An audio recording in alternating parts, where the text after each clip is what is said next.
না, কিন্তু যাদের জন্য 1000 বা 3000 টাকা চাল ডাল লবণ আনতে পারতেন, তারা অনেকেই যে কোনো ভাবেই হোক বঞ্চিত হয়েছে। আমরা এই হেলথ কার্ড, ফ্যামিলি কার্ড, এই দুইটা কার্ড পার্টিকুলারলি যারা প্রাইম মিনিস্টার সাহেবের একটা, আমি বলবো, ড্রিম প্রজেক্ট, এবং এই ড্রিম প্রজেক্টটা তিনি হাতে নিয়েছেন আমার দরিদ্র পিতার জন্য, আমার দরিদ্র মাতার জন্য, আমার স্বামী হারা বোন যার 4টা বাচ্চা নুন আনতে পান্তা পোড়ায় খেতে পারে না, তাদের জন্য। দয়া করে প্রশাসনের লোকজন আপনারা অন্যভাবে নিবেন না। আমি অনুরোধ করে এবার বলছি, পরের বার কিন্তু অনুরোধ থাকবে না, আইন তার নিজস্ব গতিতে চলবে। আমি বারংবার যে কথাটা বলি, নিজে দুর্নীতি করব না, দুর্নীতিকে প্রশ্রয় দিব না। দুর্নীতি শুধুমাত্র অর্থনৈতিক দুর্নীতি না, কাজের গাফিলতি করা তাও কিন্তু দুর্নীতির একটা অংশ।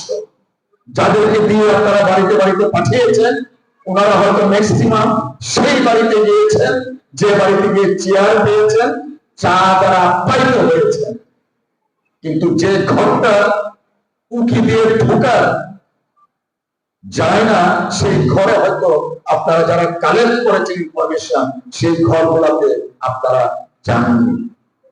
আশা করি পরবর্তীতে শুধুমাত্র আমাদের এই কলমাকান্দায় না, সারা বাংলাদেশে যে কোনো জায়গায় এই প্রকল্পগুলো যখন চালু হবে বা কন্টিনিউ থাকবে, তখন আপনারা জরুরি ঘরটাতে আগে যাবেন।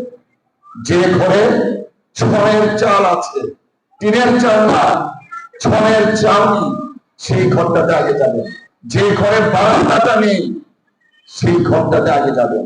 যে ঘরে বসার একটা চেয়ার নেই, সেই ঘরটাতে আগে যাবেন। আমি অনুরোধটা রাখছি, এরপরে কিন্তু অনুরোধ থাকবে না। যথাযথ নিয়মে আইনি প্রক্রিয়া কিন্তু অবলম্বন করা হবে।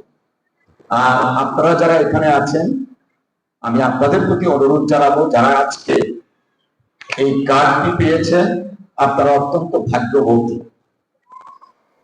আপনারা দয়া করে এই কার্ডটি যাদের প্রয়োজন, যে টাকাটা যাদের প্রয়োজন, সেই টাকাটা আপনারা খরচ করেন, আপত্তি নেই। কিন্তু এমন অনেকেই পেয়েছেন যাদের হয়তো এই 2500 টাকা, 2500 তো দেওয়া হচ্ছে, এই 2500 টাকা হয়তো বা তার তেমন প্রয়োজন নাই। হয়তো দেখবেন আপনার পাশের বাড়িতে আরেকজন আছেন, তার হয়তো প্রয়োজন, দয়া করে ওইখান থেকে কিছু টাকা তাকে দিবেন।